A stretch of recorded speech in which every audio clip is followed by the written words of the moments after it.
A few days ago, my mom woke me up at 6 a.m. to get them a cake. Yeah, I know. Why, when, how.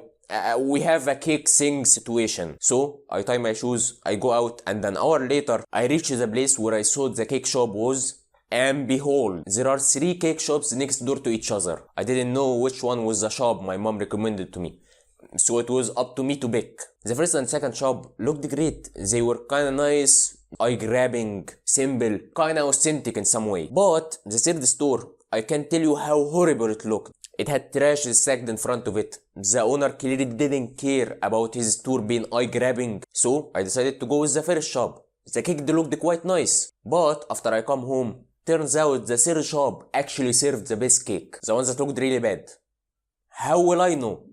How will I know? How will I know it was worthwhile? The owner of the shop clearly didn't care about marketing his shop. Whenever one of my friends ask me why they aren't getting the praise that they should deserve, I mean, they are extremely talented. But I tell them that one thing, being good at something is 10% of the job.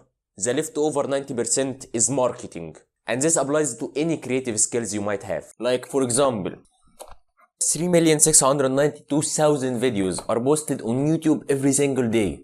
That doesn't mean that the market is oversaturated. It just means that you need to put in the effort on wrapping your gift. It might not seem like that big of a deal. I mean, what's inside the gift is more important, right? But the person you are giving this gift ain't getting just 3 gifts. He is getting flooded with gifts just by clicking on the YouTube icon on his phone. So, your gift needs to stand out for him to consider even to open it. Packaging your video consists of 3 main aspects.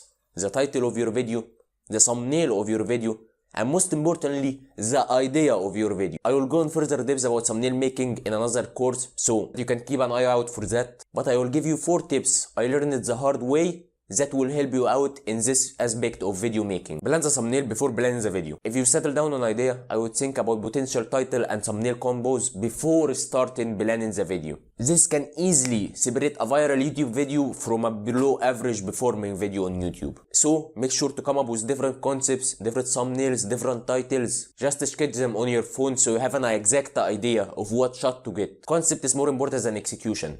Let's say you have a great video idea. I would rather you have a viral thumbnail concept executed on the default Paint to Windows app rather than a not that intriguing thumbnail concept executed on Photoshop. So don't worry that much about the execution. Don't spend that much time perfecting one thumbnail concept. I would spend that time coming up with more thumbnail concepts. The trust factor.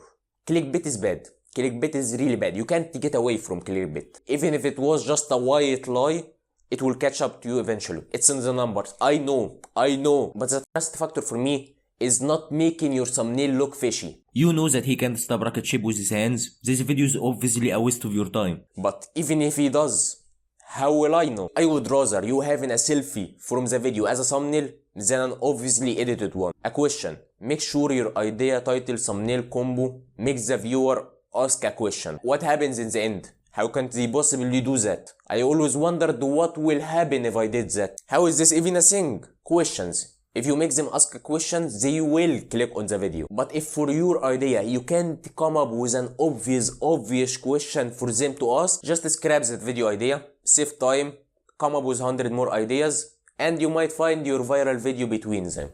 And I will see you in the next lesson.